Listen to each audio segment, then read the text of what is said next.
from Branson, Missouri, the site of NFA Expo 2019. This is the Fireworks Brigade, starring Johnny Starr and Ron the Banker. This very special Pyro podcast, celebrating the people and the passion of fireworks, is brought to you by Star Fireworks in Fargo, North Dakota. And now, here's Johnny Starr and Ron the Banker. Lord, Brian, what is this job all about? Fire. Day 2, John. We're here. We're back. Day 2, NFA 2019. I'm still amazed at where you find these Missouri songs. You know what? There's not a lot of Missouri songs. Like only 2 or 3 were about Missouri. The other ones were just by people from Missouri. Gotcha. So it wasn't like, Indiana, there was a heck of a lot. Even Wyoming, there was way more. But Missouri, not so much. So. Iowa was a ton of songs from Iowa. There was a ton of songs. There's actually a lot from Gillette, Wyoming. Yeah. I never played it though. Maybe we'll have to play that on another podcast. That sounds good. We never got to that one. I never made it to PGI. Too much stuff going on. So, but we're here and we had night 2, demo night 2. We had a lot of good ones. Who was the last one? Window was the last one. Window was the last one. Yeah, and that was a good demo. There was a lot of good demos tonight. And you're firmly ensconced as the MC. I think. I think I'm doing pretty good. I don't know, Yeah. Steve. What do you think? I'm doing all right. Very good. Very good. We should introduce our guests then. Yes. So this is. Usually we talk to these gentlemen by phone. Usually they're off in Washington or whatever, helping fight for the good cause of all the good people in the Pyro. But they're here today with us live, and this is Steve Hauser, Red Rhino Fireworks, Secretary to NFA. Yep. Okay. Hello, everybody. And we have Larry Farnswirth, Gavel Public Affairs. Good to be with you. All right. Nice to have you guys. Yeah, these guys, they're gracious enough to sit in with us 11 o'clock at night on a Tuesday, right? Tuesday today? Yeah. The days all I run think together. it's Tuesday. Yeah, the days all run together. So, Every day is Saturday in the fireworks business. That's right. There you go. Yeah. Every day's 4th of July. Yeah, exactly. Yeah, so, and if anybody's been listening, previous episodes, a lot of them, and YouTube channel, everything else, you go to the SaveOurFireworks.com or the NFA website. There's a lot of talk going on lately with the CPC, the banning of the medals. So I think these guys want to give us an update, if I'm not mistaken, right? Definitely. Yep. There's one of our Star Fireworks listeners. All righty. Oh, hey. So. All right. So, guys, can you want to fill us in and tell us what's going on? Yeah, Steve. Well, let's see. I was out there on August 22nd, and that's the last time we spoke after we had the compromise meetings with CPSC. We met with all the commissioners or their staff representatives, with the exception of Commissioner Bialco. And, we were really hoping to be able to put that together, on the way out there. Schedules didn't work out. But last week, we were real surprised, and pleasantly so, that Commissioner Bialco actually reached out to us. And she's requesting a meeting, and I think it got posted on the calendar today. Yeah, today. And to hopefully be with us, the APA and the AFSL, and maybe we can get all of us in one room. Wow. And maybe we can hash some things out, because I think there's a lot of value in the compromise proposal we offered. There's already 85% of the NPR we all agree on. Mm-hmm. The industry being NFA and APA, who represents the fireworks industry. We're all in agreement on those parts. It's this metals myth, that I'm, that we're really against. We've been trumpeting that for a while, the metals myth. And this is something different. Typically, you guys would reach out to them to try and schedule a meeting or get something on the agenda, but this time they actually reached out to you, so that's a very good sign, right?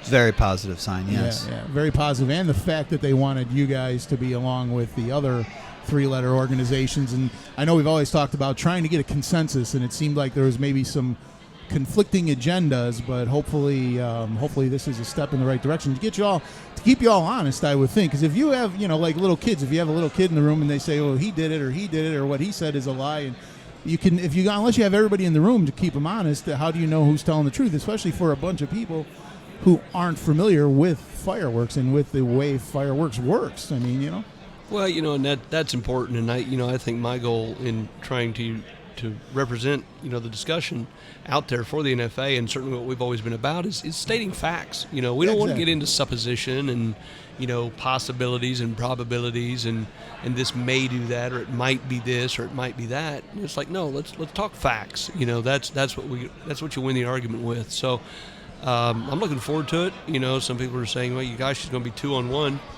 Because you're going to have the other, the two opponents against me. But that's okay, because, the NFA has facts on their side. And I believe in that. And, that's why, the NFA has really gotten into this fight for the membership and for the industry. And I believe in it as well. And I think it's important.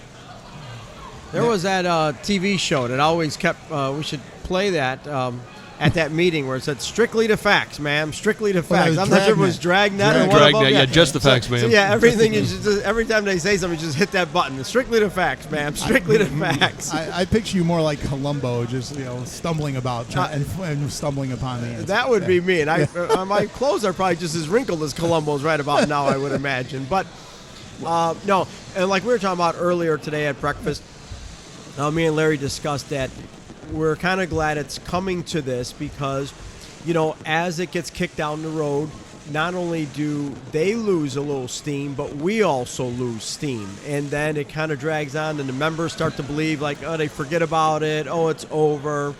So I'm glad that we have steam now. Let's keep rolling. And, we agree that we're up against a bunch of bullies as far as I'm concerned. So we really have to, pull the gloves off and, like say, let's state the facts and stick them right to it because, earlier today during the demo, I did throw out a low dig. I said, if you guys like all those pretty colors, we're not going to have them if there's no metals in the fireworks. And, I think the members, I think they get it. I think they know it. But I think sometimes we have to refresh their memory because they get out here and they just take those beautiful colors for granted. Yeah, we actually had it was breakfast this morning, Larry. Mm-hmm. Yep. And we were sitting with one of the members, and he made the comment. He said, well, I'm just a small guy. I just got a little operation. You big guys, you guys are taking care of all that. And I said, oh no, sir. I said, don't believe that at all. I said, because I said I'd rather go to war with 1,000 people behind me than 12. Yeah. Yeah, and that's what this is. And, it's so important for everybody to get involved in this. And I think that's why your podcast is so good. And try to reach out to people, to communicate to them that, hey, this is part of this is legislative too. The legislators hold the keys to the funding for the CPSC and all the government programs. So, don't think of yourself as I'm a small company and the big guys have got it and I don't have to do anything.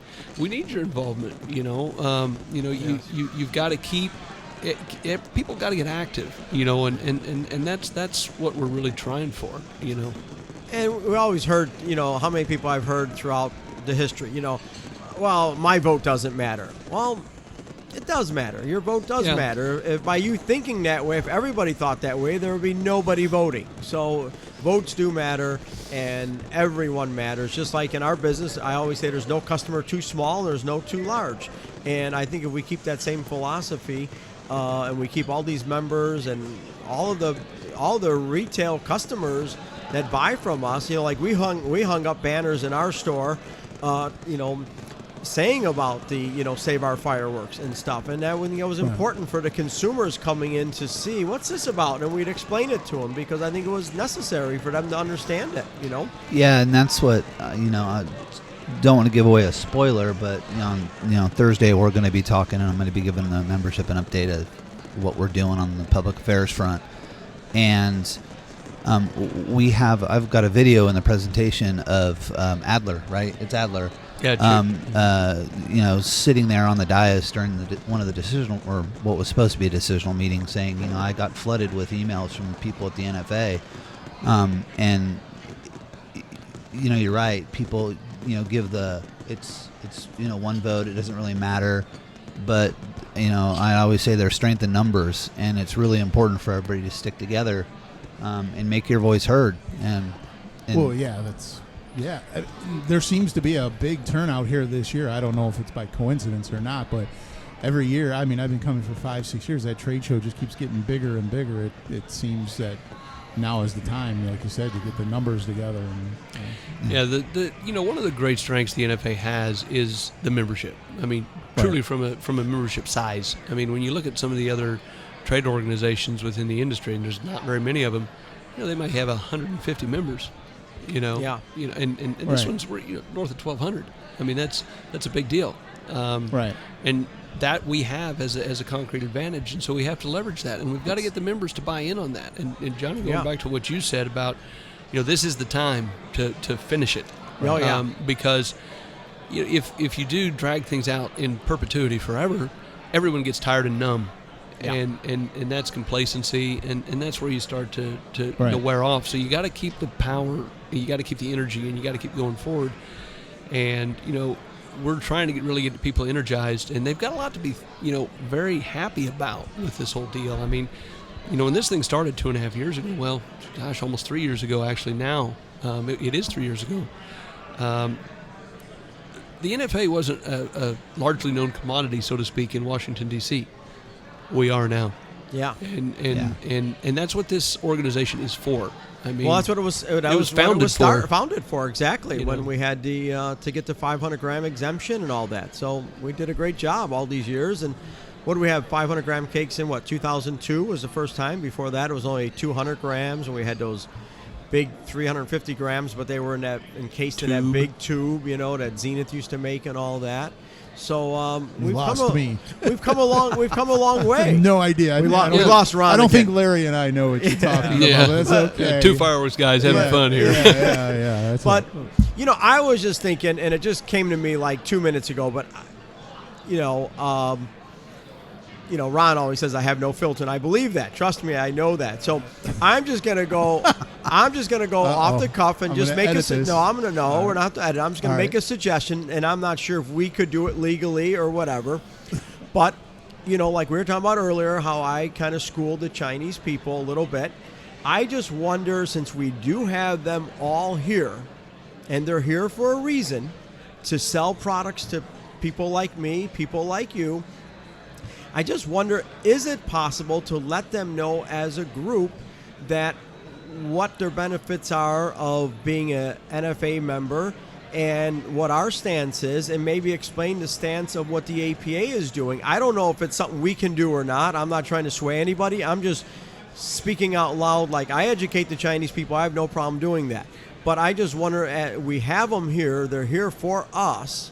But I don't always think they know that you're here for us, but then also you're there for the APA, and right now we're on two sides of the fence, and it's been that way for a long time. So I don't know if we could take this platform, not here on the radio, but if we can, or on the podcast, but maybe in one of these board meeting rooms. Now, tomorrow at 3:30, they're going to have, the Chinese are going to school the Americans, business owners, on maybe how to, not sure what they're going to do. They're going to actually school us on how to maybe import fireworks if we're not importers already, and how fireworks are made, and blah, blah, blah.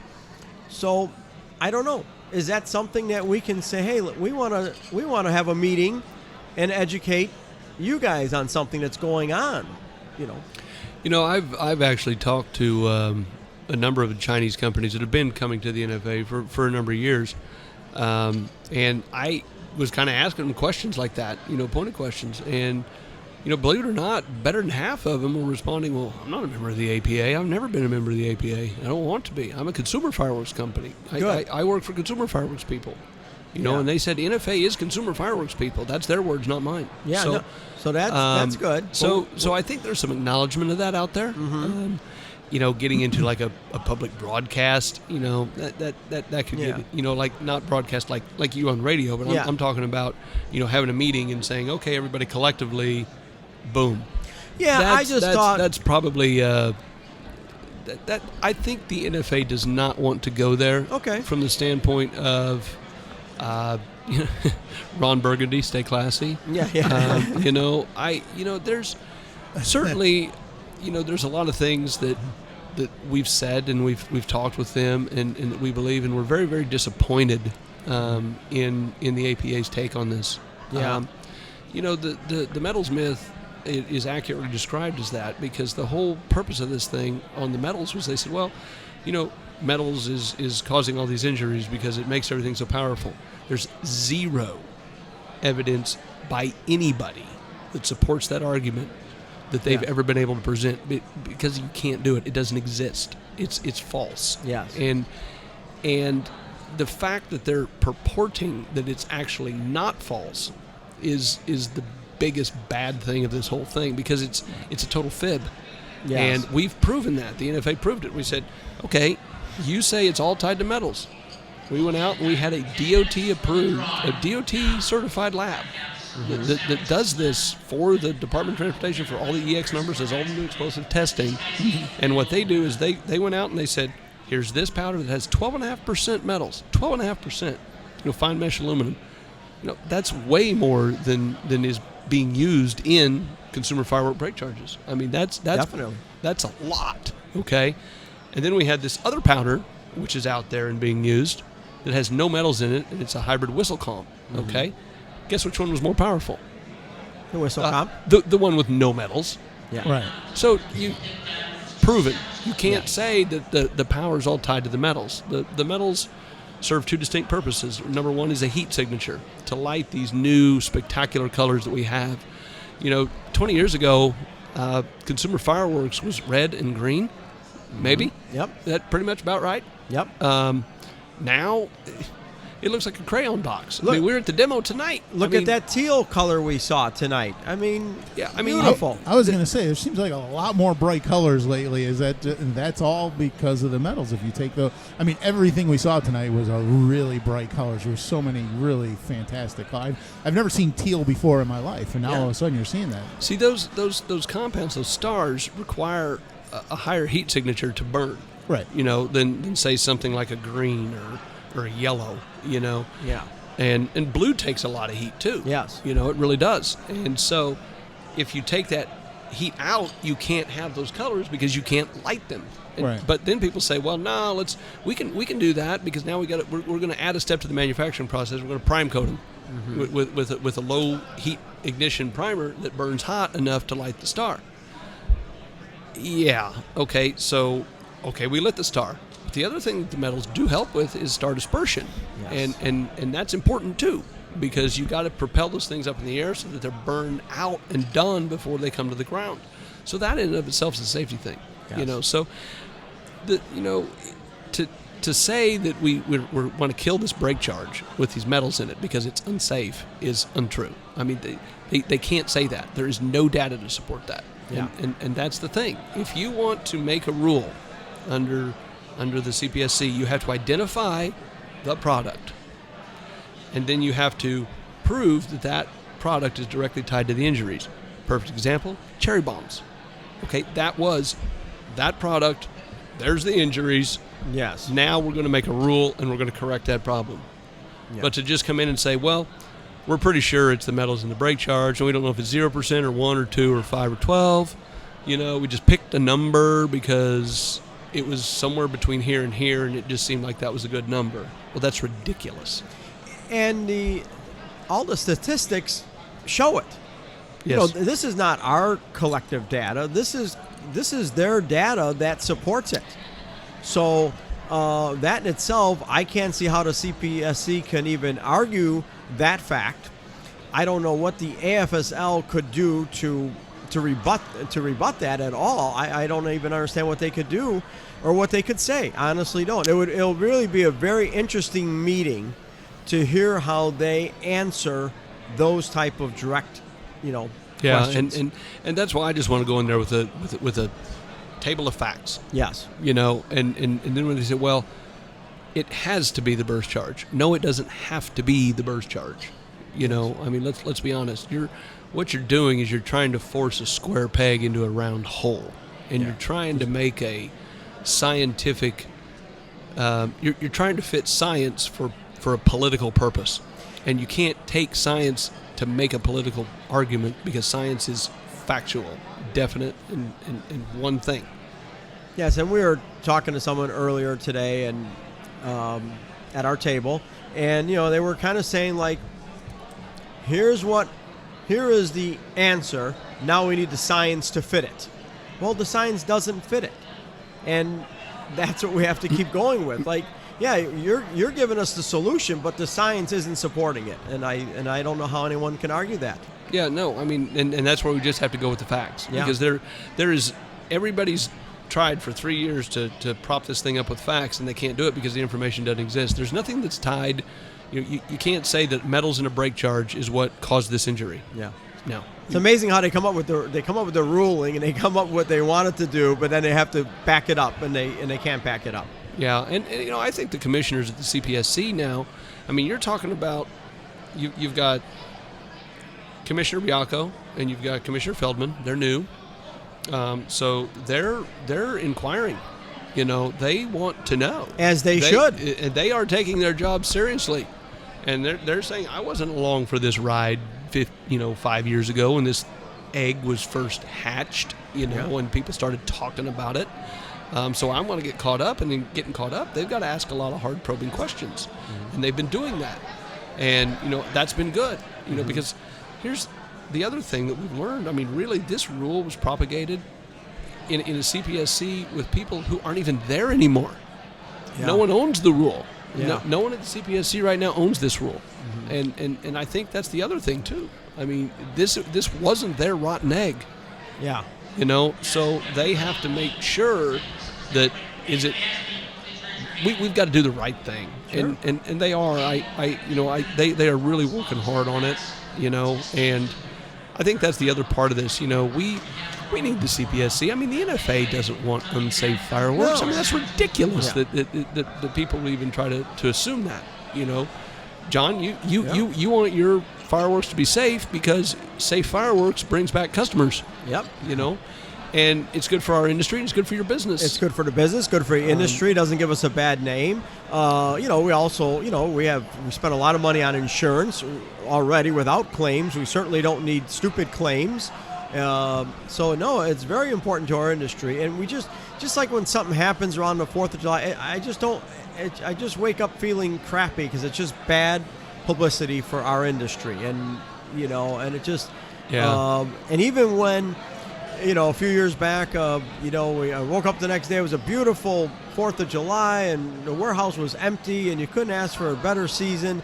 And then we get this on the 5th of July when I walk in. Should be the happiest day of my life, although it's the saddest for me because it's over. But, you're walking on the 5th of July and all of a sudden there's a thing on the news that a guy blew his head off with a mortar shell. And it was a 3-inch mortar shell. It had nothing to do with our, per se, industry. But it is a firework, and it just cast a bad shadow upon all of us. I every night I go to bed on the 4th of July, so one thing I love about the 4th of July is I finally get to go to bed. Yes. Yeah. You know how it is in the season. But every night before I go to bed, honestly, I say a prayer that everybody's safe because I don't want to wake up on the 5th and hear that somebody got hurt with a firework, whether it was mine or anybody else's. That's you get that little pit in your stomach, and so you're just like, please, God, let it be okay, and because you want people.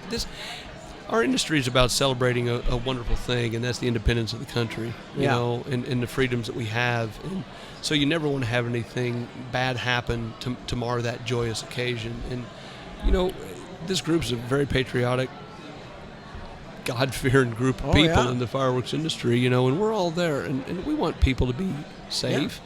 Yeah. So, but we don't want to be targeted on conjecture and supposition. Yeah. And so that's why we go with facts. Yeah, exactly. There's enough going against you to actually, to not deal with the facts, right? To have somebody make some stuff up, which is what else can you take? It's infuriating. Right. Yeah. And when we talked last time, the solution or the compromise on the table was the weight-based. So is that still what we're hoping for? Yeah, that's the target. The standard for new explosive testing, the standard, not the exception, is that you take your new explosive, DOT tests it, and they're going to class it. Part of what they're doing there with those labs is they're doing their pressure testing and their explosive testing, the force and everything like that. And it's all based on the standard UN codes that are used worldwide. And if you take your thing to them and it's too powerful, they'll say, here's your EX number, UN 0335 1.3G fireworks. That's professional fireworks. So a guy like me, who's a consumer fireworks guy, gets that back. It's like, oh, I can't do anything with that. I'm not a 1.3 guy. Right. You know, Yeah. so we're working hard to make sure our fireworks are compliant. Because 87.1 is an exception to the rule for that testing, and basically all you're doing there is you're just certifying data that you received from somebody in China. You haven't cracked it open and weighed it, and I'm not a scientist. Exactly. So in many respects, it being the exception, it's a downgraded version of how to get an EX approval because it's much less formal and much less research. So it has to be more constrictive. And it is. And they say, if you want to go this route, it's going to be more constrictive because we're not doing all this other research with these labs. But if you want to actually go to the labs, they'll put it through their standards. And you can get a completely different result. And that can include metal fueled burst charges. As long as we go with these weight limits, and that keeps them, by their very nature, from being too powerful, even with metal fuel. So metal fuel's okay in limits. It's got to be the right limit. And that's what our composition, limits that we support and we proposed are for. So it gives the CPSC a very reasonable and a very practical way to ensure fireworks safety. Plus, it gives continuity government because it allows them to set their rules based on what the DOT is dealing with too. Because you don't want to have them fighting each other. And most importantly, Steve, I believe that the AFSL and the APA both wrote in their comments in the past that they would support the weight limits, correct? Yes, that's correct. That's a fact. Yeah. So it's something that's already out there that they said that they support. And there's been a few comments on YouTube and some emails and stuff to us. Some people were confused, and basically their comment was, I'm confused. We already have weight limits. What's the difference? So maybe can you help explain? Is it just for reloadables, or is it cakes, or I guess just try and maybe clear the air? Well, we have weight limits in the industry, right, that we honor. Okay, and weight limits are part of APA's 87.1, the exception to the EX number rule. But that is a reasonable thing in 87.1. It says the most you can have in an aerial shell is 60 grams of powder. Okay, so then they say, well, the most you can have in lift charge is 20 grams. All right, so you could have 10, but you can't have more than 20. All right, so let's say they put 20 grams of lift charge in it, get it up nice in the air, nice and high and safe. So now you got 40 grams to play with. Okay. So 40 grams is what's going up in the air, and that includes all your effect stars and your burst charge. Okay. Right. So of that 40 that's going up, no more than a quarter of that 40 can actually be burst charge. So in that particular example, we got 10 grams of burst charge. Okay, we're not fighting that. We're okay with that. We think that's reasonable. But those are industry things. Those are actually not in the CPSC regulations. Okay. They are there as an informal thing, but not a formal rule process. And part of the NPR that has this metals myth in it, that actually does address weight limits. So we're saying we're fine with you on that. We support that. And we're on record as saying that, and so are the APA. And that's the other industry here. Yes. Is APA. They do represent our industry. So they're on the record as saying we need to have these things for Pete's sakes. They're part of their 87.1. So obviously they're on the record for it, and that's what we've pointed out. So you've got continuity there between the NFA and the APA, and the CPSC says, okay, we've got that as part of the proposed rule, so we want to make that part of the formal rulemaking, and we're fine with that. Yeah. So that's. And we think that that's the best way to go about this because, as we talked, last time, chemistry is going to change. No matter what rule they pass with a chemical restriction, they're going to change it the next day. So the rule's moot, and let's move on. Now we're fighting another battle. But the weights are constant, and that's important. Yeah, they'll find something else to put in there, and you're always chasing it. So if you keep, like you said before, weight doesn't change. Weight is weight, so it is what it is. Unless we lose gravity, right? Then I don't think any of us are going to be worried about fireworks. Yeah. Although I got to say, anybody who can, in the last 2 days, he's quoted "I love Vinny" and Anchorman. A guy like that. I like him on my side. He's got many leather-bound books and smells of rich mahogany. It smells of rich mahogany. It's the pleats. I love it. So. No, I agree. I mean, I'm kind of happy that we're getting everyone together, but I like the way we're saying, okay, hey, we're agreeing with you guys on this. We're with you, but you are still trying to fight us. But we're with you on the weight limits. And once again, the hearing test, that has to go. I mean, it doesn't make sense. It does. I mean, that's subjective, and the CPSC wants to get rid of it too, Yeah. But somebody went to them and said, well, if you're going to get rid of the air test, you're going to have something that somehow sort of fits the mold that, we could say we're doing this because we recognize that the ear test was, although subjective, valuable. So they came up with this metals myth as to be the thing. Yeah. And that's where this thing's gotten all kinds of crooked, and that's that square peg round hole thing. And it's like, no, if you got something that's broken, you don't have to replace it with another broken thing. You fix what's broken. You get rid of that bad part. You chuck it. You don't replace it with another bad part because you got to have a bad part to replace a bad part. Nobody does that, and that's what this whole thing is about. I mean, let's face it. You ask the opposition, okay, you're against us on the metals thing and you're all for it. Show me where the metals in a burst charge were tied to the injury. And they're like, well, we can't, but it's just got to be that way because it makes it more powerful, so it just has to be. And that's just not the case. That's sad. It's really sad. Yeah. And I honestly, the Consumer Product Safety Commission is all about safety. There's no way that they can disregard those facts, and there's no reason for them to be involved with the metals because it's not linked to helping safety issues. Yeah, I mean, that's why I'm looking forward to next week. I'm very appreciative that Commissioner Bianco reached out to us, and we're going to have this meeting because we're just going to go in there armed with the facts. Yeah. We're not going to go in there with supposition, and if they want to say, well, it's got to be this way, then we can say no. Fact is, it's not, and why does it have to be that way? And why does it have to be? That's the key. So, and do we make rules on it has to be that way? I mean, are they the oracle of all that's well and good? At that point, it could get very fractured very quickly, and I hope we don't have to go down that road. And also, once again, we should point out what the APA is fighting for doesn't even affect half of its members, maybe 70% of its members. Yeah, this is a consumer fireworks rule. It doesn't have anything to do with display companies. I know. They'd probably be fine if you and I were out of business because then they're the only game in town. Yeah, I mean, so this is, once again, you got the APA so heavily weighed in on this with the government regulations and with the CPSC and, their ear to the government, but at the end of the day, a lot of it has nothing to do with them.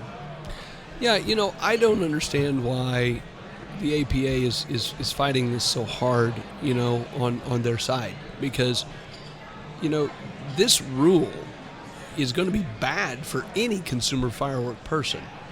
And if they're worried about, the no metals that's in 87.1, because they did change 87.1 and they've got a new version. It used to say black powder or black powder equivalent. Yes. Well, when you say equivalent, what does that mean? How are you defining that? Who's defining it?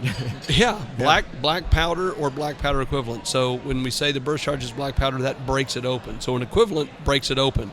So you can make it out of anything if it just breaks it open, right? That could be an equivalent. So is it equivalent based upon the chemical makeup? It doesn't say that. Or is it equivalent based upon the result it produces? So that was the gray area that they were dealing with there. So now they came back and they said, well, no, we're going to eliminate the gray area and we're going to say black powder only, no metallic fuel in a burst charge. That's 87.1. Again, that's the exception. Fine. If you want to make that a condition of your exception to the process, go ahead. And the DOT, and then they say, well, that's what the DOT has approved, so that's got to be the rule. It's like, well, that's what the DOT approved for the exception.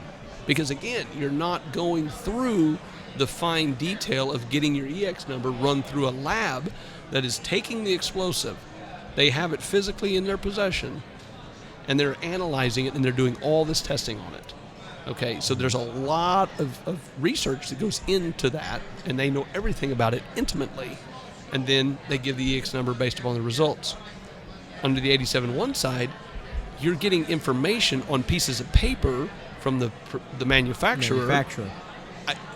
You're not analyzing it because the product doesn't exist yet. They're saying this is how it will be made if it exists, but let's get the EX number approved, and then we know we're good to go, so then we'll make it. You know, and so there is nobody doing. So that's why under the exception of 87-1 to the standard process, it has to be more constrictive. And so they say, fine, we'll say absolutely no metals. That's fine. That's 87-1. That's 87-1. But don't tell me that that's how it has to be, because that's not. The standard is, let's go do this. And I think what's the water's got a little muddied, and I think the CPSC is getting a clear understanding on that now. Because I think before that, it was purported to them that the only way you could get an EX number was through 87-1 for consumer fireworks. And they were saying, well, if that's the only way you can get an EX number, and it has to be 0, then what we're doing is perfectly fine. But it's like, no, you can go get an EX number outside of 87-1, and it can have metals in it, because the DOT doesn't have a restriction on consumer fireworks having metals in the burst charge. It's based upon how powerful it actually is when they do the actual test, because they have the physical devices there. So they know, and they know how to class it. And they are the agency that is charged with that responsibility, you know. So what we presented to the CPSC under this scenario is you could actually have a rule that runs counter to a fellow government agency, the DOT and PHMSA. And that's not acceptable either, because as a regulated industry, you have to have continuity of government, because you can't have your products being approved by DOT, and then they come in legally, and you spend all this money on them, and then the CPSC says, well, it has metals in the brake charge, it's violated. It's like, no. You need continuity of government. Yeah, it's so important to the process, because that's unfair in any industry, any business, and in every industry gets that continuity government argument recognized. So why should fireworks be any different? I mean, you know, and that's a very important point that we made, and I think they looked at that and they kind of scratched their head and they went, oh, yeah, that's important. I think it's amazing what they don't know. Honestly, God, it. Well, like you said, these are all new. Nobody owns this. Yeah, they keep them. Is it now the CPS officials? Is that an elected official? Or how's that it's process? Appointed. Right, yeah. It's appointed by the president, and then it's confirmed by the Senate. Okay. You know, so that's pretty much how that goes. Yeah, and they have terms too. What's that? They have terms, I believe. Yes, they do have terms. You know, it's not like you get appointed like the Supreme Court. It's not that. Yeah. You know. Now, it's probably true that, you know, if a person does a halfway decent job, they're going to keep their job. But, you know, it could change, though, with presidents. You know, because a new president comes in, he's got a completely different direction. He may want to do something different. You know? Sure. But that's way over my head. I'm doing good enough to deal with the CPSC on the metals ban. I'm not going to get into the whole other side of that. No, yeah. I was just curious on how that how that worked. Yeah. Yeah. You know, so you know, nobody owns the rule. We've said that. You know, and that's a big thing. They're studying up on it. You know, and you know the CPSC is a big organization. The commissioners are the one who make the final rule, but there's an awful lot of branches and groups under that information's got to get up to them. And you know, one of the things that we've really tried to, you know, stress to them is go to the source, go straight to the staff, go directly to them. Don't listen to it after the filter. You know, it's like the old joke. You know, remember like when your kids in grade school, and you get in a line because they wanted to teach you how rumors get started. Yeah. And you'd lean over to the person and you'd say the color is blue. And you'd whisper that in his ear, and then 20 people later, the girls go, and then you get down to the end, and you're 24 students later, and they're like, the wagon went down the hill. Yeah. And it's like that had nothing to do with what was originally said, Right. you know, and I think that's part of the problem, you know, and if it goes through too many filtered layers before it finally gets to the commissioners, is the information that they're getting, is that the real exact information, you know? So, you know, we're hoping that they're taking the extra step to go, hey, let's go straight to the staff that's doing this stuff. Let's not do it through the filters. Problem with that is it's Washington, D.C. They're set in their ways, and they have these, this is the way you do it. You tell it to this guy, you tell it to this guy, you tell it to this guy, and then that guy tells me. Yeah, well, you got to drill back down to the bedrock and get to the bottom of it, but anytime you deal with that's important too. Why we want to have, you know, folks at the NFA, the members, to reach out directly and to kind of advocate on our behalf. Like I said, that there's strength in numbers, and you know, so collectively our voice can be very strong, right? Right. So we should keep doing that, right? Absolutely. Hashtag Save Our Fireworks. Hashtag Save Our Fireworks. And go to the NFA website as well, and you can go to the SaveOurFireworks.com website and go to the regulatory page. And down there you can go scroll down toward the bottom. You can read if you're really, really bored and you need to fall asleep one night. You can read all the comments that we've written and all the letters, and you can read the SMS test. I mean, everything is there. Right. But the most important thing is to go up to the top of the page and click that button and sign the petition. Yes. So we've only got a couple of weeks left, and we're really going to make a big push for that. So.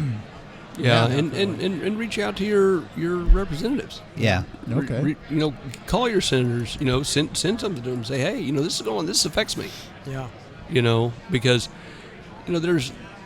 I think it was we were talking about it the other night when we were just off air and talking. And remember, I think it's Nitschke. I think Nitschke had the poem, and I can't remember it all, but you know, it was basically it started out. You know, it said, at first, they came for my enemy, and I said nothing. Yeah. Then they came for my neighbor, and I said nothing. Then they came for my friend, and I said nothing. Then they came for me, and there was no one for me to turn to. Yep. So true. You know, so you've got to put your stake in it, and you've got to own it, and you've got to fight for it, and you know, because if you don't, one of these days you might wake up and you might find out your business has got a real big problem.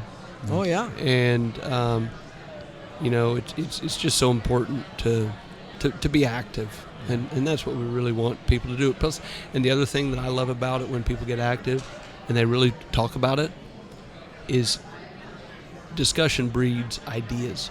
Yes.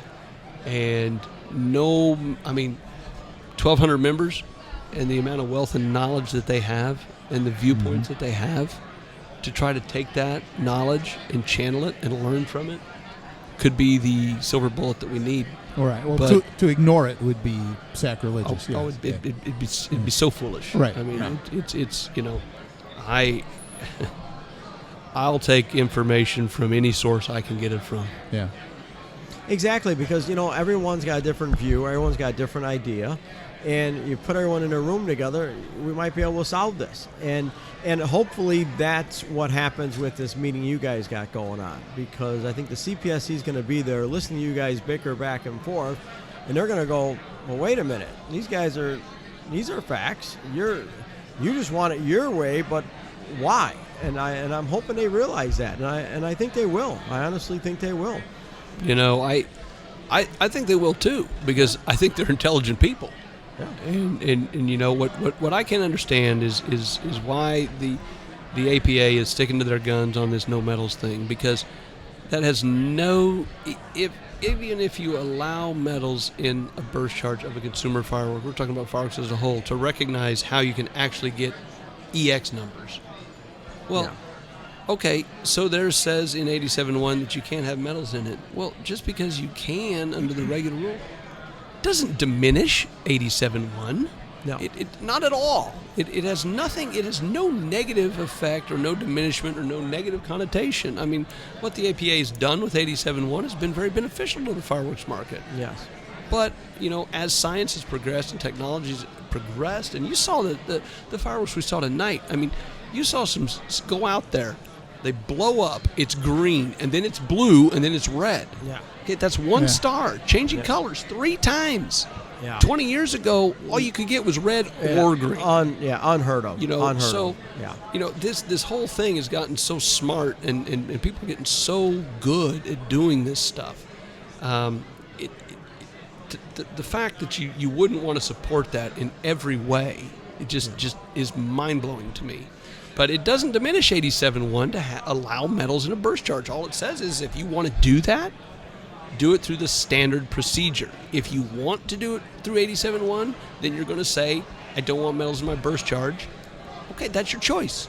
Yeah. But don't force the choice on everyone when the law says you don't have to have it that way. And if you like going back to the facts, I mean, fireworks have proven to gotten safer over the years. We're at a 500 gram limit. Before we were at a 200 gram limit, we had more accidents.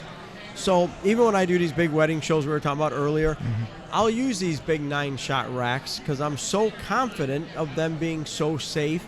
And I use, shells in the show because I'm confident of them being safe. And I don't use a lot of the smaller cakes that I want them to tip over. I want them to go higher. So, I mean, fireworks have gotten safer since we're allowed more gram weight. And the facts prove that. So, nobody could say, oh, when it was only 200 gram cakes, fireworks were a lot safer. No, it was the opposite. And Yeah, it's a fact that according to the CPSC, the injury data, the firework injuries are going down. Are going down. Mm-hmm. Yeah, I mean, they'll say, well, there were more actual injuries, but on a per capita basis, they've dropped. Yeah.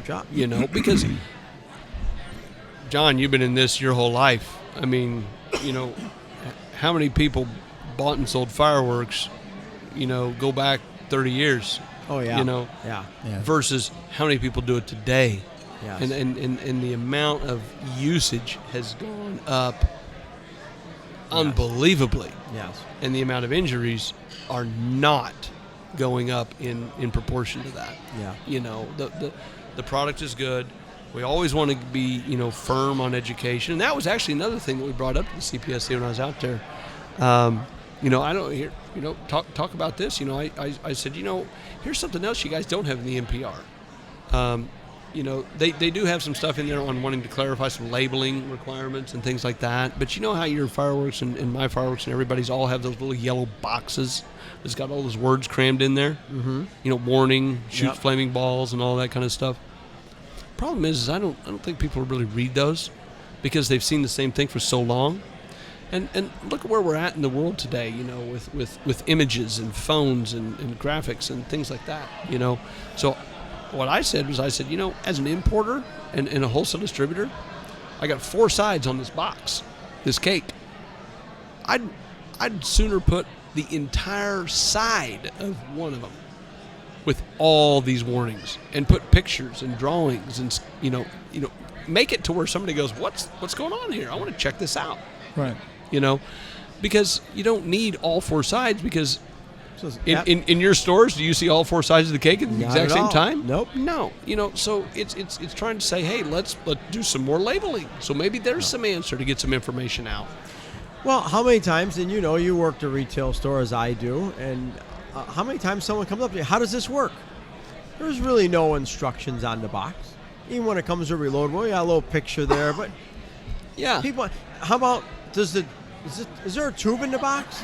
Yes, there's a tube in the box, but so these are, like you say, these are all things that could be clearly written out, clearly explained to make fireworks that much more safer for a guy who's never picked up a firework.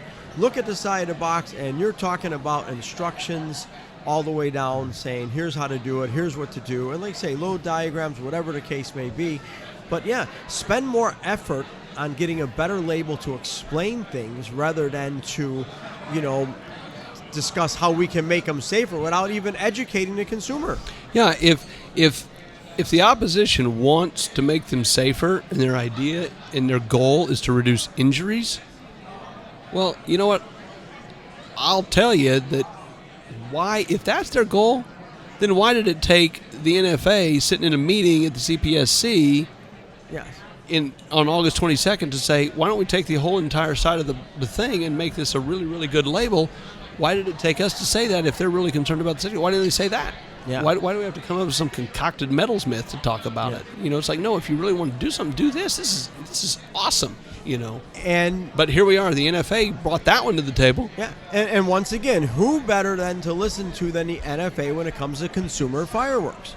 So we're projecting, we're saying, hey, we're going to take a whole side of a box, and the Chinese people here are all going to agree that we're going to write regular instructions. And put pictures and graphics and change the colors, we want to make it, blocking and bracing instructions, don't put your head over the tube, don't try to throw it. Don't try to hold it in your hand like you're King Kong, Always have a designated shooter. Yes. It's simple things like this to communicate, to people, hey, you got to think about this, guys. This isn't a toy. Yeah. It's explosives. Okay. Now, it's very well built, very time-tested explosives. And they are designed for a consumer purpose. But, hey, folks, we take this seriously. We want you to take it seriously. We want you to be safe. Yeah. And put that information out there, because I think that'll actually go farther than just cutting the guts out of fireworks in the name of safety. For what reason? And then you take the APA and most of their members, you got a carton filled with 72 round little balls, no instructions. You got a safety wig, no one knows what this little red thing is. You have nobody knows anything about this, and they just look at this box. Obviously, I know it's not for consumer use, but that's what we're up against. We're talking about consumer fireworks, educating the consumer, and then we got APA with this brown thing with no wrapper on it, no nothing, no instructions, nothing, and they're going to tell the CPSC about safety. How does that even work? Yeah, I think we just got to keep plugging away, and I think what the CPSC through this process is, and new commissioners, old and some on the commissioners have been there for a very long time, and they've got a lot of experience in this stuff. But fireworks is a small industry overall. If you look at the total size of our industry, it's been stated to be somewhere around $1 billion in annual sales. Okay, Ron the banker. Mm-hmm. What's Walmart's sales in a month? I have no idea. It's it's probably yeah. I'd say about 40 billion. Yeah. Okay, so 1 month. Yeah. One store. Right. One company in the retail sector is 40 times. Arguably. We don't know the answer, but I'll tell you. Fireworks. That put that in scale. So it's a small industry. And the CPSC commissioners, everything that's in Walmart is a consumer good. So everything that's in Walmart is under the CPSC. Right. Okay, so, think about what they've got on their plate. And then here's this little bitty fireworks industry down here that, nobody really knows all that much about. And it's all based in chemistry. Right. So it's like, let's take some of the lessons we've learned. For crying out loud, why do we have a mattress tag that says can't be removed except by consumer? Some of the stuff you see on this stuff, it's like that's labeling. Well, people say, well, why is that label on there? Well, it's because somebody did that, and now that label needs to be on there. But so let's go to the firework and let's as an industry, get proactive, take a side of the cake and say, okay, don't stick your head over the tube. Don't hold it in your hand. Don't shoot it off your head or shoot it off your chest like you're Superman. Because that's what's causing these catastrophic injuries, and it's a horrible thing. Yeah. But if you took a firecracker, a plain old firecracker, and you shoved it in your ear canal, and you got it in there really good, and you lit the fuse and let it go off, it'd probably kill you. Yeah. Yeah. Because the force of that firecracker is going to go straight through your ear canal into your brain, and that's going to be bad. Okay, that's a 50 milligram firecracker. Okay, so misused, virtually anything can be fatal. Oh, yeah. Well, yeah. So that's the point. Anyway. Let's not. I tell people, I said, this is I don't know if this is a very good way to explain it, but a bullet's fatal. But we all know that. That's why we don't want to put them to us on purpose. Yeah. But the solution is not, let's take all the gunpowder out of the bullet. Yeah. Because then the bullet isn't a bullet. It's not a product that functions to what it was supposed to function as. So you've just eliminated it. And that's where we're at with this metals thing. Don't take it out just because you want to do something. Yeah. You want the square peg in the round hole. And that's what we're fighting against. And, also, like you say, the CPSC has so much on their plate, and I think it's been really easy for some of the bigger organizations to get their ear because they don't have time to really research the industry. So they listen to the people who they think are in the know of the industry because they were much more sought after, a bigger group than we were. We weren't really known in Washington. Yeah. So it's been a lot easier for the bigger guys to get their ear as they already had it. And then CPSC's got a million things on their plate. And, okay. And then it's just easier for them to adapt something like that based on hearsay. And they don't have the time to research it. And thank God for the NFA that we are bringing all this, we're bringing all the research to them. And that in itself is a lot more than the APA has done. They have not brought research to them. They've brought hearsay to them. So I think that's a good statement. Right. I mean, I think they've brought in these facts, and I've heard it in rebuttals to our meetings out there. That are saying, they mischaracterized this. They did this. They did that. It's like, no, we were pointing out what was written in the public record. I mean, these were. We didn't say that. They mischaracterized it. It's like it's a sentence. It's in print. It's there. We didn't mischaracterize anything. All we did was show that this is where this was. But you're right on the hearsay thing. I'm going at them with facts. I'm looking at it from a fact thing. I don't want to go in and say, well, I think you should believe me because I think that I'm right. Well, and another point, if you have trouble with your car, it's not starting. Do you ask the salesman at the dealership or do you ask the mechanic?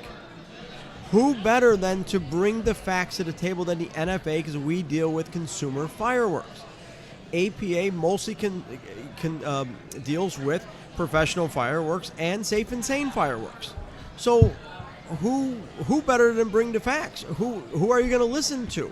An organization who works solely with the Chinese companies for consumer fireworks or one that really solely works more with Chinese companies that deal with 1.3 or safe and sane fireworks. And it's the same thing with your car. Am I going to go ask the salesman, my car, do I call my salesman, the car's not starting? I'm going to call the mechanic at the dealership, not the salesman at the dealership. And I think that's really important maybe for the CPS to hear it that way. It's like, who do you want to believe? We deal with this stuff every day. Yeah, or if you have a problem with your car, do you want to take it to a small engine mechanic? No. This day and age, never. No. So, I really think that they really need to understand that a lot. Yeah, it's been a very educational process, I think, from both sides. I mean, I know I've learned a lot through the whole thing. We've learned a lot just talking with you and Larry and everyone else that we've been talking about this. No, absolutely. And reading and research, because I'm in this business a long time, but as you just get caught up in the sales, and we're always trying to promote our business and looking for the better product, but this is something that's really been educational for me, and like you say, it also frustrates me to the point where, come on, guys, but what else is new? I mean, government frustrates, I think, everybody at some point, about something, and this is another another thing that is how big government works. Yeah, it's never pretty watching sausage being made, right? Yeah. You know how the sausage is made, exactly. What if we switch gears a little bit? So everybody's here in the NFA. Everything seems to be thriving. So being the spokesman for the NFA, what are your thoughts on this year's Expo as far as the health of the NFA, all this CPSC? Because that's all going to go good. We know it's going to go good. So, I'm all for changing gears. Yeah, so absolutely. yeah, that's good. So yeah, welcome addition there, Ron. Thank you. Well, it's been an hour. I feel some people probably passed out. Has it been an hour? Oh my gosh! 1 hour and Time flies when you're having fun. Wow. 1 hour, 1 minute, and 13 Ours going to be Tell close you, soon. anybody started at the beginning and is now getting to this point. You need to type in. You need a medal. Yeah. I picture going to movies. This scene in Airplane where the guy's just pouring the gasoline on his head, ready to light the match. He's just like, okay, I've had enough of CPSC. So tell us about the NFA and how this convention is going, and what it seems to be great. I mean, I've been here 5 years, like I said earlier, and I mean there was a few booths, and now it just seems there's so many, and they're just like the booths are incredible. Pyro junkies, and I mean there's all this stuff hanging from. I'm expecting to see Cirque du Soleil acrobats flying across the stage. Well, the one thing Don't give Red Rhino any ideas. No. The one thing you won't see in the booths is actual real fireworks. Yeah, no. We're not going to go there. But that's fire safety code. But I think the convention's going great. We were down here in Branson before, and we had a great place there. That year we were at the Chateau. I did like that, and it was really nice. But and we have nothing against it, but we outgrew. Yeah. This thing has grown and grown and grown. Absolutely. And we found a pretty good balance here. Branson's got tons of stuff to do. This is a great location because, I mean, gosh, guys, what are we going to do after this? We can walk across the street. We got a whole shopping district and restaurants and everything right there. I want to do so many. Yeah, I want to do so many things. I could throw a baseball from the hotel and hit the bar we're going to go sit at. Yeah. So I mean, it's everything, and there's so much around here, and that's good. And it's in the Midwest, which is in the heart of the country, and that's the heart of fireworks. Yep. So that's good. Somebody told me this is the first loop of the Bible Belt. Is that true? I'd probably say that'd be about right. Yeah, that's what I thought. Yeah. You can come down through Springfield and you see some of those churches out there, and it's like, my gosh, there's a church or a football stadium. That's huge. No, it's the city of Branson has worked real hard, through the whole process. The shoot site's great. I like the shoot site. It's flat, it's wide, it's close. And frankly, give credit to the citizens of Branson. This thing's in city. I mean, this shoot site's in city. It's pretty incredible as a shoot site goes. I mean, I've been to a lot of them where you got to drive 20, 30 minutes away. This was 3-4 miles, whatever it is, and it's. But you're right. It's the Recplex or whatever it is, and it's in the city limits. As they were going off tonight, I was like, I'm surprised there's no neighbors that are complaining because there's a lot of houses around here, but. You know what? But at the end of the day, I mean, someone like me, if I hear that, I'd be like, well, you know what? It's good.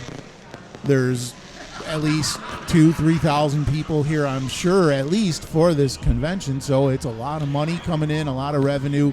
I mean, the streets were full today of people walking down the street, buying fudge and moccasins, right? Yeah. I mean, so, That Dick's Five and Dime had like 5 registers open. It looked like our store is on 4th of July, and I walked through that store, which is an amazing store. If you never walked through it, I don't even know who could possibly Johnny was amazed, do the buying. Because I go to the Canton Fair in China, and I walk around this 9 million square foot store, this fair, and I'm like, who orders this kind of stuff? I mean, everything from a Monopoly game to a Stitch thing. I mean, stuff I didn't even think they made anymore is in that store. And I read all the signs about how it started 50-some years ago. And so, yeah, I mean, it's just incredible. But like I said, they had 5 registers going. So yeah, I'm up on the 12th floor, and I was working today, and I was looking out the window, and they have that Bass Tracker, or the Bass Pro Shops across the street from us, and they got the Tracker boat dealer in there, and all morning,